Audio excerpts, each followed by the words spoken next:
আসসালামু আলাইকুম ভিউয়ার্স, ঘরোয়া রান্নাঘর থেকে আজকে একটি নতুন রেসিপি নিয়ে আপনাদের সামনে হাজির হয়েছি। আর তা হচ্ছে ডিমের কুরমা। তো দেখতেই পাচ্ছেন ডিমের কুরমা দেখতে কত সুন্দর লাগছে। এরকম সুন্দর এবং অসম্ভব স্বাদের ডিমের কুরমা কিভাবে বানাবেন চলুন দেখে নেওয়া যাক।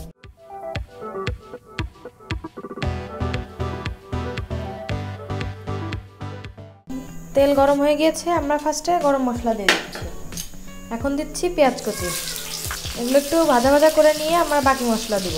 পেঁয়াজটা লাল লাল হয়ে এসেছে, এখন আমরা মশলা দিয়ে দিচ্ছি। মশলার মধ্যে জিরা বাটা, আদা বাটা, রসুন বাটা, পেঁয়াজ বাটা আমরা একসাথে দিয়ে দিচ্ছি। এখন দিচ্ছি হোয়াইট পেপার, এরপর দিচ্ছি গোলমরিচ গুঁড়া, কালো গোলমরিচ গুঁড়া। এখন দিচ্ছি টেস্টি সল্ট, এখন দিয়ে দিচ্ছি লবণ। এগুলো সবই আমরা পরিমাণ মতো দিয়ে নিয়েছি।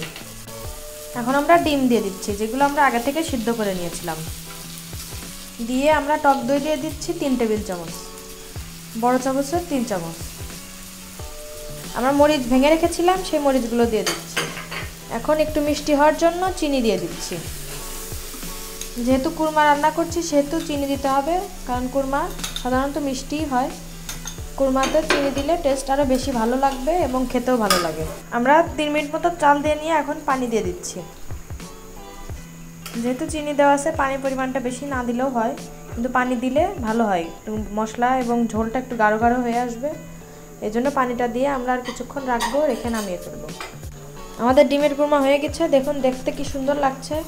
এটি খেতেও অসম্ভব স্বাদের লাগে, খুবই মজার একটি খাবার। বিশেষ করে বাচ্চারা খেতে খুবই পছন্দ করে এটি। এখন আমরা জাল অফ করে এটি পরিবেশন করে ফেলবো। দেখুন ডিমের কুরমা আমরা পরিবেশন করে ফেলেছি, দেখতে কি সুন্দর লাগছে। এটি দেখতে যতটা সুন্দর তার থেকে বেশি খেতে এটি বেশি মজা। এটি সবাই খুবই পছন্দ করে। আপনারা সবাই অবশ্যই এই ডিমের কুরমা রেসিপিটি ট্রাই করবেন এবং আমাদেরকে কমেন্ট সেকশনে জানাবেন যে আপনাদের কাছে এই ডিমের কুরমা রেসিপিটি কেমন লাগলো। আমাদের চ্যানেলটি লাইক, কমেন্ট, সাবস্ক্রাইব এবং বেল বাটনটি ক্লিক করে রাখতে ভুলবেন না।